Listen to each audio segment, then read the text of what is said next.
Hello बच्चों, मैं रीता चौहान।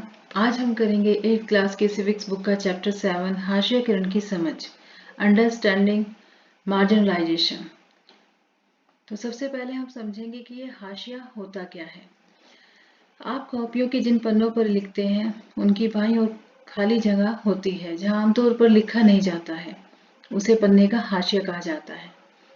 जो आपकी नोटबुक होती है, आप जहां से उसमें स्टार्टिंग करते हैं लिखने की, उसके लेफ्ट और राइट, अप एंड डाउन कुछ मार्जिन रखा जाता है, उसको खाली छोड़ा जाता है, उसे ही हाशिया या मार्जिन कहा जाता है।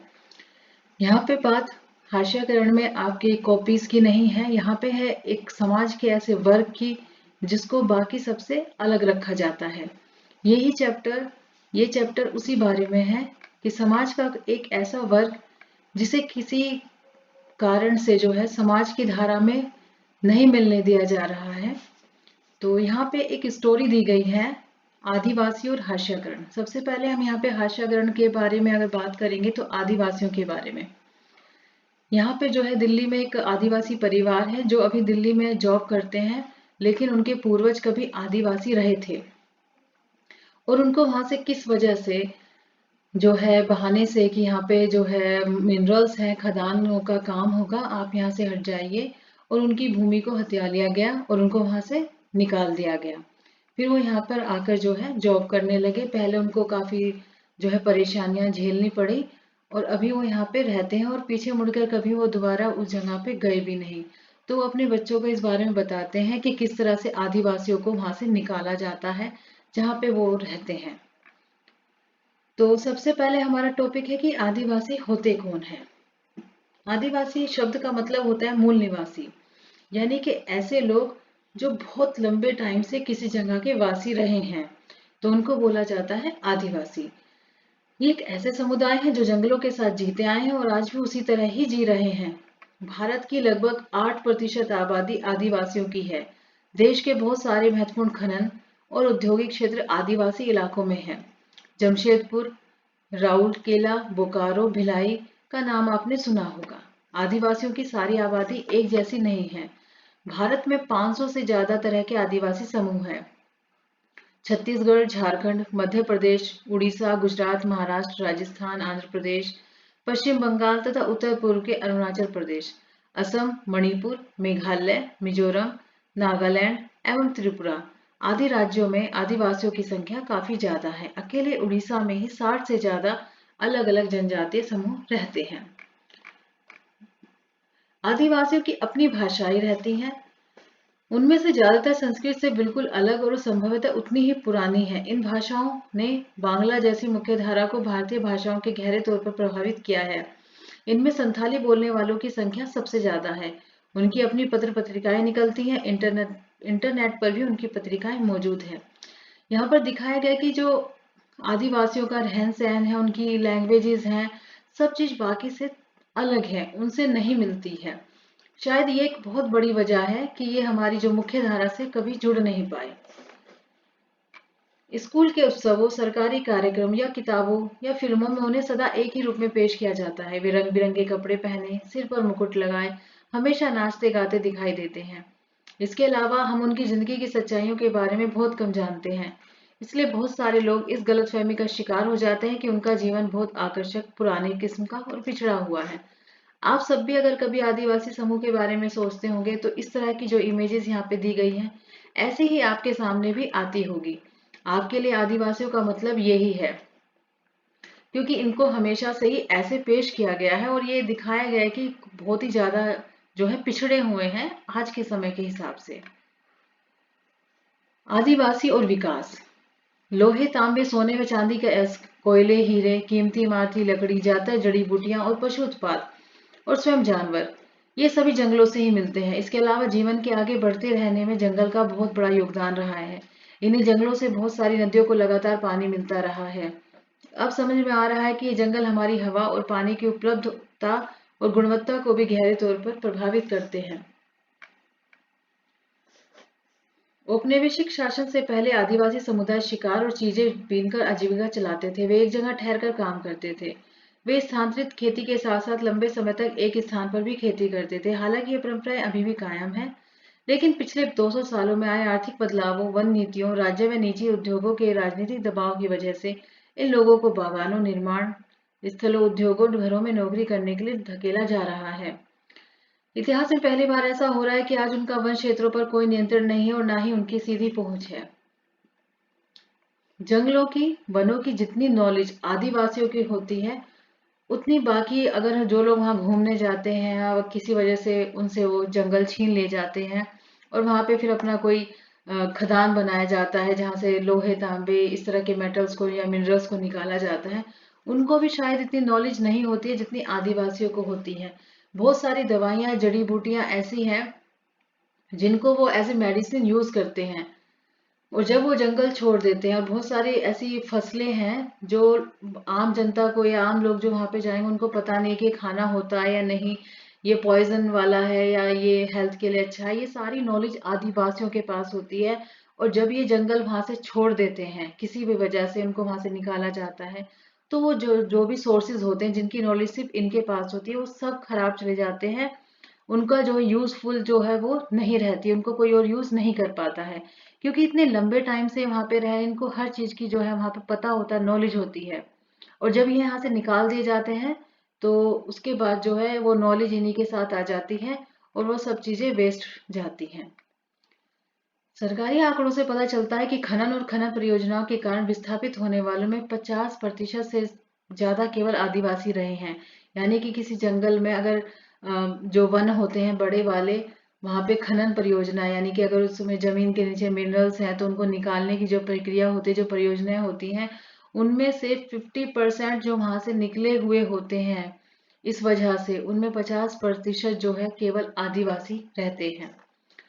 आदिवासियों के बीच काम करने वाले संगठनों की एक ताजा सर्वेक्षण रिपोर्ट से यह पता चलता है कि आंध्र प्रदेश, छत्तीसगढ़, उड़ीसा और झारखंड में जो लोग विस्थापित हुए हैं उनमें से 79% आदिवासी थे। उनकी बहुत सारी जमीन देश भर में बनाए गए सैकड़ों बांधों के जलाशयों में डूब चुकी है। पूर्वोत्तर भारत में उनकी जमीन लंबे समय से सशस्त्र बलों और उनके बीच चलने वाले टकरावों से बंधी है। इसके अलावा भारत में 54 राष्ट्रीय पार्क और 372 वन्य जीव अभयारण्य हैं। इनका कुल क्षेत्रफल 1,09,652 वर्ग किलोमीटर है। ये ऐसे इलाके हैं जहां मूल रूप से आदिवासी रहा करते थे। अब उन्हें वहां से उजाड़ दिया गया है। अगर वे इन जंगलों में रहने की कोशिश करते हैं तो उन्हें घुसपैठिया कहा जाता है। यानी कि यहाँ पे जो एरिया बताया गया है वो पूरे जंगल थे और अभी भी वहां पे कुछ वन बनाए गए हैं, पार्क बनाए गए हैं, वन्य जीव अभयारण्य है। और ये सब जो है जिस एरिया में फैला हुआ है वो सारा जो है आदिवासियों का ही था। और अगर अब वो वहां पे जाने की कोशिश करते हैं अपनी पुरानी जगह पे तो उनको घुसपैठिया कहा जाता है। ग्रामीण इलाकों में 45% और शहरी इलाकों में 35% आदिवासी समूह गरीबी रेखा से नीचे गुजर बसर करते हैं। इसकी वजह से वे कई तरह के अभावों का शिकार हो जाते हैं। उनके बहुत सारे बच्चे कुपोषण के शिकार रहते हैं। आदिवासियों के बीच साक्षरता भी बहुत कम है। ये लोग ज्यादा एजुकेटेड नहीं होते हैं और इनका जो जीवन का गुजारा होता है वो वहाँ पे वनों में रहने से होता है, क्योंकि वहाँ पर इनको जो है सारे सोर्सेज मिल जाते हैं। सारे सोर्सेज इनके लिए अवेलेबल होते हैं, नेचर की ही तरफ से इनको सारी नॉलेज भी होती है। लेकिन जब यहाँ से निकाले जाते हैं तो इनको कोई काम अच्छे से नहीं मिल पाता है क्योंकि एजुकेटेड नहीं होते हैं और बाकी जो हमारे समाज के ग्रुप्स हैं उनसे ये काफी पिछड़े हुए भी होते हैं। इस वजह से इन्हें जो है बहुत सारी परेशानियों का सामना करना पड़ता है। तो ये परेशानियां थी हमारी आदिवासी समूह की। और अब हम बात करेंगे कि हाशियाकरण जहां आदिवासियों के साथ रहा, वहीं पर अल्पसंख्यकों के भी साथ रहा। तो अल्पसंख्यकों का मतलब क्या होता है? अल्पसंख्यक यानी कि जो संख्या में कम है। अल्पसंख्यक शब्द आमतौर पर ऐसे समुदायों के लिए इस्तेमाल किया जाता है जो संख्या की दृष्टि से बाकी आबादी के मुकाबले बहुत कम है। जो संख्या में बाकी जो हमारे और जो समुदाय हैं उनसे जो संख्या में कम रहते हैं उनको अल्पसंख्यक कहते हैं। भारतीय संविधान इस बात को मानता है कि बहुसंख्यक समुदाय की संस्कृति, समाज और सरकार की अभिव्यक्ति को प्रभावित कर सकती है। ऐसी सूरत में छोटा आकार घाटे की बात साबित हो सकती है और संभव है कि छोटे समुदाय हाशिए पर खिसकते चले जाएं। यानी कि जो बहुसंख्यक है, जो आबादी के हिसाब से जो है ज्यादा है जिनकी संख्या, उनको बहुसंख्यक बोला जाता है। और आबादी के अकॉर्डिंगली जो उनका अनुपात है वो ज्यादा है। तो इन जो अल्पसंख्यक होते हैं उनको ये भी डर रहता है कि बहुसंख्यक समाज जो है अपनी संस्कृति को बढ़ाएगा, अपनी ही अभिव्यक्ति को जो है सरकार के थ्रू करेगा, और उस चक्कर में क्या होगा, जो अल्पसंख्यक है उनके अधिकारों का हनन होगा। ऐसे में अल्पसंख्यक समुदायों को बहुसंख्यक समुदाय की सांस्कृतिक वर्चस्व की आशंका से बचाने के लिए सुरक्षात्मक प्रावधानों की जरूरत पड़ती है। ये प्रावधान उन्हें भेदभाव और नुकसान की आशंका से भी बचाते हैं। हमारे संविधान में कुछ ऐसे जो है रूल्स हैं, ऐसे कुछ लॉज हैं जिसमें ये है कि आप बहुसंख्यक समुदाय, चाहे वो संख्या में कितना भी ज्यादा क्यों ना हो, वो अल्पसंख्यकों के हितों की जो है वर्चस्व को नहीं करेगा, कि अपनी ही नहीं चलाएगा, और उनकी जो अभिव्यक्ति की आजादी है उनको कोई नुकसान नहीं पहुंचाएगा। मुसलमान और हाशियाकरण, अगर हम अल्पसंख्यक की बात कर रहे हैं तो 2001 की जनगणना के अनुसार भारत की आबादी में मुसलमानों की संख्या 13.4% है। उन्हें हाशियाई समुदाय माना जाता है क्योंकि दूसरे समुदायों के मुकाबले उन्हें सामाजिक आर्थिक विकास के उतने लाभ नहीं मिले हैं, क्योंकि वो संख्या में कम है और वो बाकी समुदायों से पिछड़े हुए हैं। तो उनको जो है हम माइनॉरिटी यानी कि अल्पसंख्यक कहते हैं, और उनको हाशियाकरण इसलिए कहते हैं, उसके भी कुछ कारण हैं। 1994 में एक सर्वे हुआ, उसमें जो है जिसके अकॉर्डिंगली इनको ये कहा गया है कि एक तो पॉपुलेशन इनकी कम है, और दूसरा उनको कुछ सुविधाएं बाकी ग्रुप्स के अकॉर्डिंगली कम दी गई थी, जिसमें उन्हें कहा गया कि ये हाशियाकरण की तरफ जा रहे हैं। जैसे कि कच्चे घर की बात करें तो हिंदुओं के कच्चे घर की 55.2% था और मुस्लिम की 63.6 था। बिजली 30% मुसलमानों के घरों में मिलती है, 43.2% हिंदू घरों में, और पाइप का पानी 19.4% है मुसलमानों के यहाँ पे, और 25.3 है हिंदुओं के यहाँ पे पीने का जो पानी होता है। तो इसके अकॉर्डिंगली ये देखा गया है कि इनको सुविधाएं कुछ कम मिली हैं, तो ये हाशियाकरण की तरफ जा रहे हैं। फिर इनकी जो लिटरेसी रेट है, साक्षरता दर है, वो भी हिंदुओं की है 65%, मुस्लिम्स की है 59, ईसाई 86, 70%, बौद्ध धर्म 73 और जैन धर्म जो है 94। इसमें भी ये जो है मुस्लिम जो है इनकी जो लिटरेसी रेट है वो कम है। इस तरह से जो है इनको ये बताया गया है कि जो मुस्लिम्स हैं बाकी समुदायों के हिसाब से पिछड़े हैं।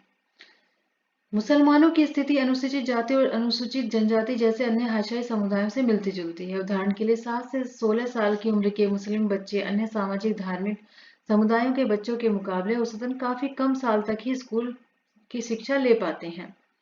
मुसलमानों के आर्थिक व सामाजिक हाशियाकरण के कई पहलू हैं। दूसरे अल्पसंख्यकों की तरह मुसलमानों के भी कई रीति रिवाज और व्यवहार मुख्यधारा के मुकाबले काफी अलग हैं। सब नहीं, लेकिन कुछ मुसलमानों में बुर्का, लंबी दाढ़ी, फैस टोपी का चलन दिखाई देता है। तो ये सब रीजंस ऐसे होते हैं जो धार्मिक आधार पर जो है ज्यादा अगर इस चीज को सीरियसली लेते हैं, जैसे कि यहाँ पे बुर्का, लंबी दाढ़ी, फैस टोपी, तो इससे क्या है कि जो बाकी के जो समुदाय हैं, ग्रुप हैं, वो इनको अपने साथ नहीं मिला पाते हैं, क्योंकि इन सब से उनको क्या लगता है कि पिछड़े हुए समुदाय हैं। हमने पहले बात की थी आदिवासी समूहों की, तो उनका भी जो रहन सहन था, ड्रेसिंग था, उन सब की वजह से क्या था, लोग उनको जो है ज्यादा वैल्यू नहीं देते थे, अपने आप से ज्यादा जोड़ नहीं पाते थे। तो ये सब रीजन मुसलमानों के साथ भी हुआ है। तो यहाँ पे हमने मुस्लिम और आदिवासी दोनों समूहों के बारे में पढ़ा कि कैसे ये हाशियाई समुदाय बने। इन सारे समूह के अनुभव से पता चलता है कि हाशियाकरण एक जटिल परिघटना है, जिससे निपटने के लिए कई तरह की रणनीतियों, साधनों और सुरक्षाओं की जरूरत है। इसका मतलब है कि संविधान द्वारा परिभाषित अधिकारों और अधिकारों को साकार करने वाले कानूनों व नीतियों की रक्षा में हम सभी की बराबर बराबर जिम्मेदारी बनती है। इनके बिना ना तो हम उस विविधता की रक्षा कर पाएंगे जो हमारे देश को एक अनूठी छटा देती है, और ना ही समानता के प्रति राज्य की प्रतिबद्धता को साकार कर पाएंगे। अगर हमारे भारत देश में जो विभिन्नताओं का देश है, जहाँ पर इतनी विभिन्नताएं होते हुए भी एक है, वहां पर जो है अगर हाशियाकरण जैसी कोई समस्या होगी तो एक बहुत ही जटिल समस्या है। लेकिन ये समस्या अब उस लेवल तक जटिल नहीं रही है। सरकार ने जो पिछड़े वर्ग हैं, जो हाशियाई समुदाय हैं, आदिवासी हैं या मुस्लिम समुदाय हैं, उनको मुख्य धारा से जोड़ने के लिए बहुत सारे प्रावधान दिए गए हैं। उनको, जिसमें से आरक्षण भी एक है। आरक्षण जैसी फैसिलिटी से क्या है कि ये लोग जो है बाकी जो बहुसंख्यक समाज हैं उनसे ज्यादा फैसिलिटी लेकर ये जल्दी आगे बढ़े और बाकी सारे समुदायों के साथ जुड़ सके। और हाशियाकरण की जटिल समस्या जो है काफी हद तक खत्म हो चुकी है। तो इसी के साथ ही हमारा चैप्टर कंप्लीट होता है। इसके नेक्स्ट पार्ट में हम मिलेंगे, इसी चैप्टर के क्वेश्चन आंसर करेंगे। आई होप कि आपको ये सब कॉन्सेप्ट क्लियर हुए होंगे और मिलते हैं इसी चैप्टर के पार्ट 2 में। तब तक के लिए बाय बाय।